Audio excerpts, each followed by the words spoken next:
एक प्रयास जो किसी को खुशी दे दे, एक सहारा जो मनोबल बढ़ा दे। एक कोशिश जो किसी को मजबूत बना दे। ये सेवा भावी है जो जीवन को सार्थक बनाता है।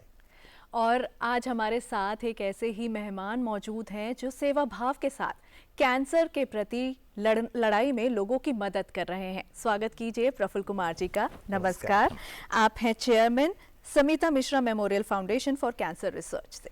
तो प्रफुल्ल जी, जब डायग्नोस होता है कि किसी भी पेशेंट को कैंसर है तो लाजमी है उससे थोड़ी घबराहट होती है। आप कैसे देखते हैं मेंटल हेल्थ सेगमेंट है, मन मस्तिष्क, सबकॉन्शियस माइंड कैसे रिस्पॉन्ड करता है और हम उसे पॉजिटिविटी की ओर कैसे ले जाएं? अमित जी, कैंसर एक ऐसी बीमारी है जिसके बारे में जो समाज में एक खौफ है कि cancer is a passport to death.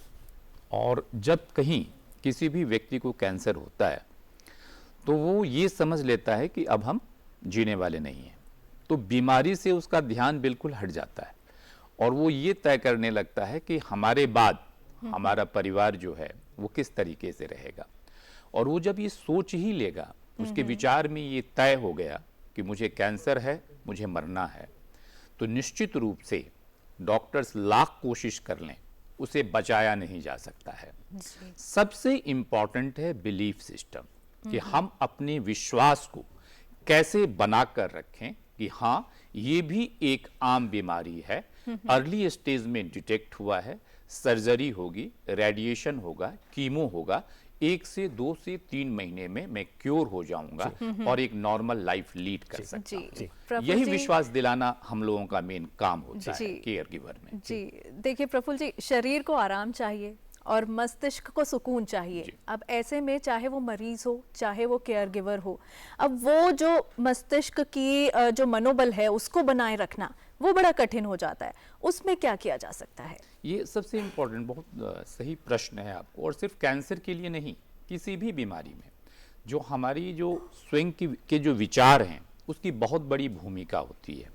अगर हम लगातार नेगेटिविटी में सोचते रहें किसी भी चीज़ के बारे में, चाहे आप जनरल लाइफ लीड करते हैं फिर भी, तो निश्चित रूप से आप एक ऐसे नेगेटिविटी के चक्र में फंस जाएंगे कि आप जो भी विकास के रास्ते पे चल सकते थे, या स्वास्थ्य के रास्ते पे, या विकास के रास्ते पे, या समृद्धि के रास्ते पे, वो रास्ता अपने आप ब्लॉक हो जाता है। तो जब कैंसर पेशेंट्स होता है तो हमारे पास बहुत सारी महिलाओं की टीम है। और आप जानते हैं कि मातृत्व जो है, मातृ की भावना जो है, मातृत्व की भावना जो है, जो प्रेम है, जो कहते हैं ना महिलाओं में सेवा की भावना अटूट होती है घर में, इसका आप लोग बेस्ट एग्जाम्पल हैं।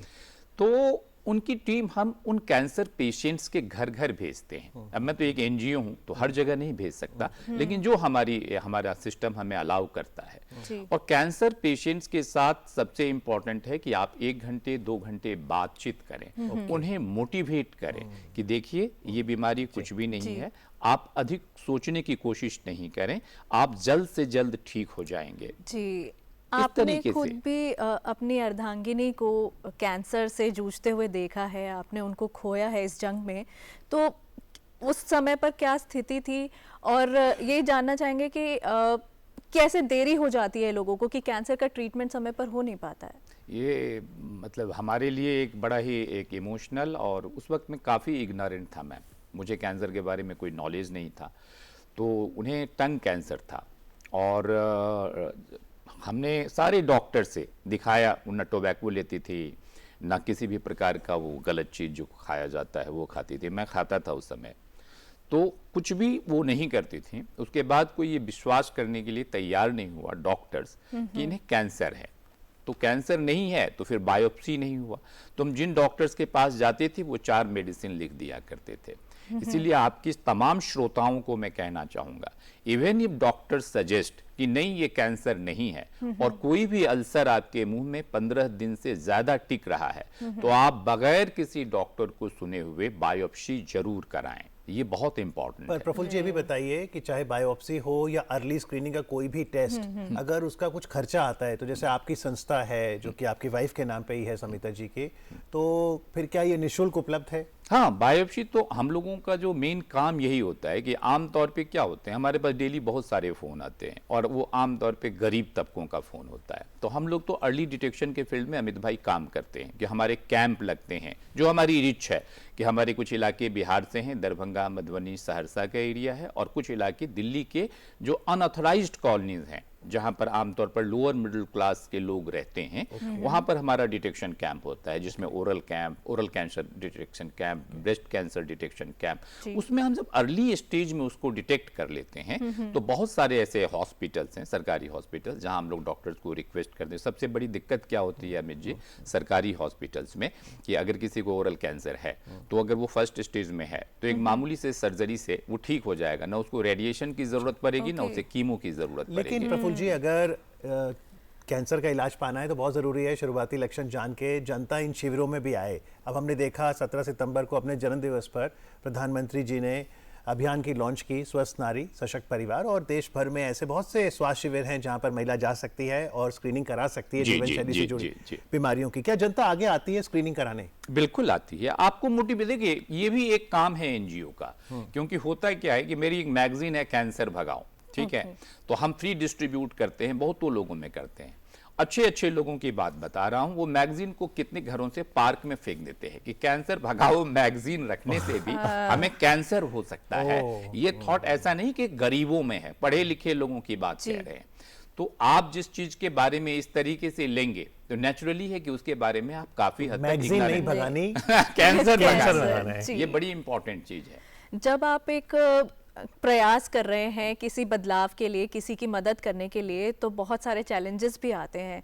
तो एज एन एनजीओ, जब आप एनजीओ के लिए आप काम कर रहे हैं तो किस तरीके के आपके सामने चुनौतियां खड़ी होती हैं और उनका सामना कैसे करते हैं? चैलेंजेस दो तरह के होते हैं। हाँ जी। एक तो जो केयर गिवर की बात है, हाँ जी। तो केयर गिवर में अगर कोई पेशेंट्स को मोटिवेट करना होता है, वो पेशेंट्स भी बहुत ज्ञानी होते हैं। बहुत जगह आपने देखा होगा कि यहाँ ज्ञान ना बांटें, हमारे पास काफी ज्ञान है, सारे ज्ञानी हैं। तो पहले तो मोटिवेट करना एक दिक्कत का काम है, लेकिन टाइम लगता है। 2 दिन, 4 दिन, 10 दिन, 15 दिन, धीरे धीरे उस बात को समझ लेते हैं। आदमी की एक आदत होती है कि लगातार अगर किसी भी चीज को आप रखेंगे तो धीरे धीरे वो एक्सेप्ट कर लेता है। डिटेक्शन के लेवल पर जो हमारी सबसे बड़ी दिक्कत है, और आदरणीय प्रधानमंत्री ने बहुत मेहनत की है कि किस प्रकार से इस सिस्टम को और बढ़ाया जाए, स्क्रीनिंग का भी वो चल भी रहा, भी आप लोगों ने कहा था, तो स्क्रीनिंग हो गया।